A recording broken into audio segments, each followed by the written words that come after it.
Hello दोस्तों, आप सभी का स्वागत है आपके अपने चैनल बीके स्टडी पॉइंट में। जैसा कि आप सभी जानते हैं कि मैं डेली समाचार पत्रों का विश्लेषण आप सभी के साथ प्रस्तुत करता हूं।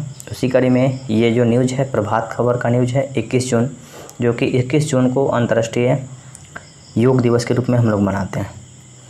मैं माफ़ी चाहता हूँ कि पिछले 2 दिन से वीडियो अपलोड नहीं हो पा रही थी। वीडियो बन रही थी लेकिन अपलोडिंग में दिक्कत हो रही थी इंटरनेट की कमी की वजह से। तो अब मैं प्रयास करूँगा कि निरंतर आप सबों के साथ वीडियो प्रस्तुत कर दूं।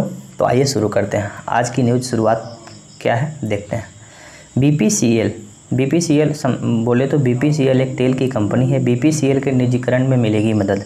तेल कंपनी में 100% एफडीआई की तैयारी।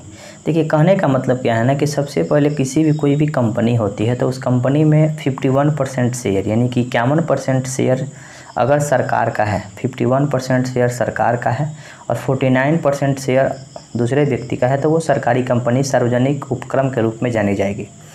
पहले 49% एफडीआई की अनुमति थी, लेकिन मार्च 2022 तक बीपीसीएल का होगा निजीकरण।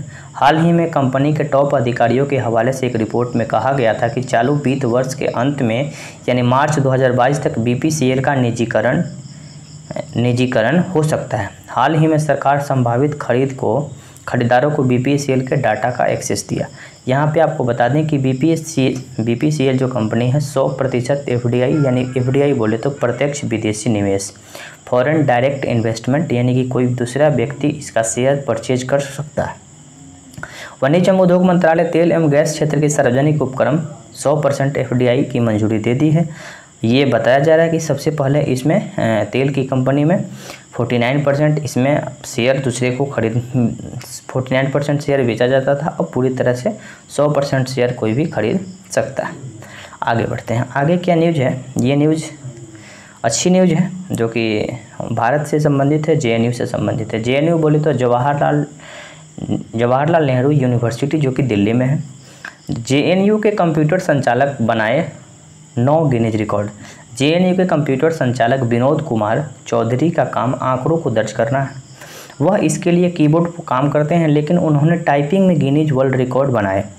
उनके नाम 9 गिनीज वर्ल्ड रिकॉर्ड दर्ज हैं। चौधरी 41 विश्वविद्यालय के पर्यावरण विज्ञान स्कूल में कंप्यूटर संचालक हैं। उन्होंने ताज़ा रिकॉर्ड में पिछले साल लॉकडाउन के दौरान चौधरी नाम का 214 में नाक से सबसे ज़्यादा तेज गति से टाइपिंग करने का रिकॉर्ड है। इसके अलावा आंख बंद कर मुंह में लकड़ी रखकर टाइपिंग करने का भी रिकॉर्ड है। अभी फ़िलहाल इन्होंने रिकॉर्ड बनाया है। ये रिकॉर्ड है कि 41 विश्वविद्यालय पर्यावरण विज्ञान स्कूल के कंप्यूटर संचालक है। इसके पहले इन्होंने नाक से टाइपिंग करने का रिकॉर्ड बनाया था और आंख बंद करने के बाद मुंह में लकड़ी डाल के टाइपिंग करने का रिकॉर्ड। इनका नाम हम लोगों को याद रखना होगा, विनोद कुमार चौधरी जो कि जेएनयू जवाहरलाल नेहरू विश्वविद्यालय के कंप्यूटर संचालक। आगे बढ़ते हैं। ये न्यूज़ महात्मा गांधी से है। महात्मा गांधी की अहिंसा के बारे में है। आइए समझते हैं क्या है कि महात्मा गांधी पर आधारित डॉक्यूमेंट्री ने जीता शीर्ष पुरस्कार। महात्मा गांधी के ऊपर एक फिल्म बनी, उस फिल्म ने पुरस्कार जीता है। आइए पूरी तरह से इसके बारे में समझते हैं। जोहान्सबर्ग जो कि दक्षिण अफ्रीका की राजधानी है। महात्मा गांधी दक्षिण अफ्रीका में बहुत दिनों तक रहे। दक्षिण अफ्रीका में ही जो काले गोरे का भेदभाव जो था वहीं से शुरुआत किए थे। नटाल इंडियन कांग्रेस की स्थापना वहाँ से किए थे। बहुत तरह की चीज़ें दक्षिण अफ्रीका से महात्मा गांधी का जुड़ाव दक्षिण अफ्रीका से मतलब कि दक्षिण अफ्रीका से रहा। दक्षिण अफ्रीकी फिल्म निर्माता अनंत सिंह ने महात्मा गांधी पर आधारित एक डॉक्यूमेंट्री ने 21वें न्यूयॉर्क इंडियन फिल्म फेस्टिवल में सर्वश्रेष्ठ डॉक्यूमेंट्री फीचर पुरस्कार जीता। अहिंसा Gandhi the power of the powerless नाम की इस फिल्म की पटकथा रमेश शर्मा ने लिखी और इसका निर्देशन भी किया। इसका निर्माण 2019 में महात्मा गांधी की 150वीं जयंती पर जश्न मनाने के लिए कंपनी के वीडियो विजन ने किया। कोविड-19 महामारी के कारण इसको रिलीज होने में देरी हो गई थी। मैं गांधी जी के बारे में एक मतलब कि फिल्म छोटी सी बनाई गई थी, डॉक्यूमेंट्री बनाई गई थी जो कि शीर्ष पुरस्कार जीता है। 21वें न्यूयॉर्क इंडियन फिल्म फेस्टिवल में सर्वश्रेष्ठ डॉक्यूमेंट्री फीचर पुरस्कार के रूप में नामित किया गया। महात्मा गांधी की अहिंसा के लिए मुझे एक पंक्ति याद आ रही है जो कि दिनकर जी के द्वारा कहा जाता है कि महात्मा गांधी का अहिंसा क्या था। ये दिनकर जी के शब्दों में दिनकर जी बता रहे हैं, मैं आपको बता रहा हूँ कि क्षमा सोभती उस भुजंग को जिसके पास गरल हो, क्षमा सोभती उस भुजंग को जिसके पास गरल हो, उसका क्या जो दंतहीन विषहीन सरल हो। तो महात्मा गांधी की अहिंसा को इस तरह से आगाह करते थे दिनकर जी वही रामधारी सिंह दिनकर। यहाँ पे एक आगे क्वेश्चन क्या है कि ईरान परमाणु डील शक्तिशाली देशों के राजनयिक वियना में जुटे। वियना जो कि ऑस्ट्रिया की राजधानी है, ईरान में परमाणु समझौता हुई थी, उसके लिए 5 शक्तिशाली देशों के राजनयिक बोले तो एम्बेसडर एक जगह पे इकट्ठा होकर बात कर रहे हैं। बात क्या है ये समझते हैं। ईरान के परमाणु कार्यक्रम को नियंत्रित करने के उद्देश्य से 2015 में किए गए ऐतिहासिक परमाणु समझौता 2015 में एक परमाणु ऐतिहासिक समझौता की गई थी ईरान को लेके, दोबारा लागू करवाने को लेकर ईरान मतलब कि उसको नियंत्रित करने के लिए, यानी कि परमाणु की ईंधन होती है उसको न दिया जाए, ताकि वो मतलब कि वो कहने का मतलब है कि वो परमाणु बम बनाने लगे। इस तरह की मतलब कि परमाणु समझौता की गई थी, उसको फिर से दोबारा लागू करवाने के लिए ईरान और 5 शक्तिशाली देशों के राजनयिक ऑस्ट्रिया की राजधानी वियना में जुटे हैं। इस बातचीत में अमेरिका शामिल नहीं होगा। चीन, जर्मनी, फ्रांस, रूस और ब्रिटेन के राजनयिक यहाँ पे बातचीत करेंगे, ताकि फिर से अभी मैं आपको बता दूं कि ईरान के राष्ट्रपति अभी बदल चुके हैं। मैं आपको बताऊँगा आगे कि हाँ वहाँ के राष्ट्रपति कौन बने हैं, आगे न्यूज़ में आपको मिलेगी। तो फिर से 5 देशों के राजनयिक मिल रहे हैं, कहाँ पे, तो ऑस्ट्रिया की राजधानी वियना में। आगे क्या न्यूज़ है कि ये न्यूज़ है कि मुंह के कैंसर से एक साल में 23,386 करोड़ रुपया का बोझ होता है। यहाँ पे हम लोग देखते हैं कि मुंह के कैंसर का सबसे बड़ा क्या है कि कैंसर दुनिया में दूसरे सबसे बड़ा मौत का कारण है। कैंसर का लगभग 70% मामला निम्न और मध्यम आमदनी वाले देशों में होते हैं। भारत में भी कैंसर का प्रकोप सबसे ज़्यादा है। यहाँ पे अब मैं आपको बता दूं कि एक रिपोर्ट आई हुई थी। हाँ, यहाँ पे एक रिपोर्ट है जो कि टाटा मेमोरियल अस्पताल रिसर्च फेलो के अध्ययन के प्रमुख हैं लेखक डॉक्टर अर्जुन सिंह ने कहा कि बीमारी के एडवांस स्टेज में इलाज से शुरुआती स्टेज के मुताबिक 42% अधिक खर्च आता है। इस बीमारी को देर से पकड़ने के कारण खर्च ज़्यादा आता है। अगर मुंह का कैंसर का पता बहुत जल्दी चल जाए तो ये बीमारी को ठीक किया जा सकता है। बीमारी को पकड़ने में देरी होती है, इससे 42% तक अधिक खर्च हो जाता है। ठीक है ना। तो ऐसी सिस्टम हम लोगों को बनाना होगा, वैज्ञानिकों को बनाना होगा, ताकि इसको हम लोग फर्स्ट स्टेज में पकड़ लें। किसी भी बीमारी को अगर फर्स्ट स्टेज में पकड़ लें तो उसका इलाज संभव हो पाता है। यहाँ पे विश्लेषण की गई है, हम आप लोग देख सकते हैं कि तंबाकू और सुपारी है इसके सबसे बड़े गुनाहगार, यानी कि तंबाकू और सुपारी खाने से मुंह का कैंसर ज़्यादातर होता है।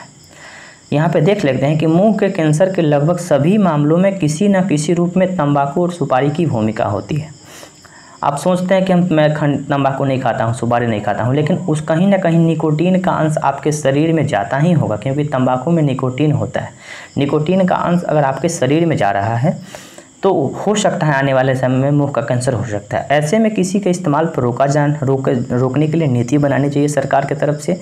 चिकित्सक, दंत चिकित्सक और सभी स्वास्थ्य कर्मी इस रोग का पता लगाने की पहली पंक्ति है, जो सही समय पर तंबाकू और सुपारी का सेवन करने वाले व्यक्ति की जांच कर सकते हैं, ताकि इस बीमारी में हम लोग कमी ला सकें। आगे क्या है, आगे हम लोग देखते हैं। यहाँ पे कोर्ट में केस की गई थी और उसकी सुनवाई आज होगी। ये आज होने वाली है सुनवाई। पहले सरकार के पास हल्फनामा दी गई थी। क्या मतलब कि केस में, कोर्ट में केस क्या है आप ये समझते हैं। केंद्र ने कोर्ट से कहा कोविड से मौत पर मुआवजा संभव नहीं। सुप्रीम कोर्ट में केस की गई थी कि जो भी व्यक्ति की मौत कोरोना से हो रही है उसको सरकार मुआवजा दे, लेकिन केंद्र सरकार बता रही है कि मुआवजा देना संभव नहीं है। आइए पूरी तरह से हम लोग समझते हैं। केंद्र सरकार ने सुप्रीम कोर्ट में हल्फनामा दाखिल करते हुए बताया कि जान का मुआवजा देना संभव नहीं है। यहाँ पे एक कानून बना हुआ है, उस कानून को याद रखना होगा। आपदा प्रबंधन कानून 2005 के धारा 12 के अंतर्गत न्यूनतम मानक राहत के तौर पर बेहतर बनाने के प्रत्येक नागरिक की खाद्य सुरक्षा सुनिश्चित करना है। मुआवजा देने से फ़ायदा से ज़्यादा नुकसान होगा। ये बताया जा रहा है कि मुआवजा अगर हम लोग दे रहे हैं तो फ़ायदा से ज़्यादा नुकसान होगा। किस तरह से नुकसान होगा आइए समझते हैं। 183 पन्नों का हल्फनामे में केंद्र सरकार ने कहा कि सीमित संसाधनों का इस्तेमाल मुआवजा मुआवजा के लिए करने से दुर्भाग्यपूर्ण नतीजा होगा। इससे महामारी से निपटने और स्वास्थ्य पर होने वाले खर्च पर असर पड़ सकता है।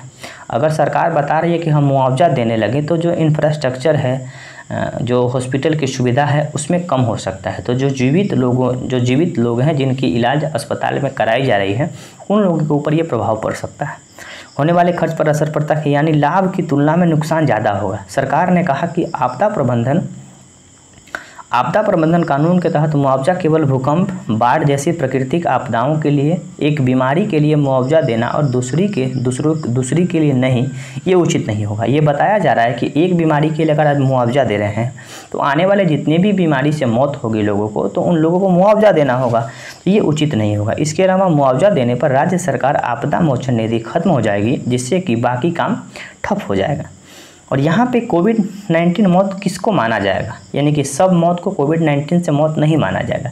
ये बताया जा रहा है कि हल्फनामे में केंद्र ने कहा कि जितने भी मरीजों में कोरोना संक्रमण था, उनकी मौत कोविड मौत माना जाएगा। यानी अगर किसी शख्स कोई और गंभीर बीमारी भी थी, उस बीच उसे कोरोना हुआ तो उसकी मौत कोविड से हुई मौत माना जाएगा। हाँ, अगर उस मौत की वजह साफ तौर पर दूसरी हो तो बात अलग है। यानी कोई संक्रमण अगर हादसे, जहर खाने आदि से मरता है तो उसे कोविड मौत में नहीं गिना जाएगा। मृत्यु प्रमाण पत्र देने में तय नियमों पर सख्ती से पालन नहीं करने वाले डॉक्टर पर कड़ी कार्रवाई की बात की गई है। कोरोना से हर मौत कोविड मौत के रूप में प्रमाणित किया जाएगा, भले ही वह मौत घर पे हो या कहीं और हो। तो इससे सरकार बता रही है कि मुआवजा देना संभव नहीं है। मुआवजा दे रहे हैं तो आने वाले समय में जो अस्पताल के ऊपर पैसा खर्च की जा रही है, स्वास्थ्य के ऊपर जो पैसा खर्च की जा रही है, उसको कम करना होगा। तो मुझे विश्वास है कि आज की जो जानकारी है आप सबको अच्छी लगी होगी तो कमेंट करें, लाइक करें, अपने दोस्तों के साथ शेयर करें। तब तक मिलते हैं अगली वीडियो में। धन्यवाद।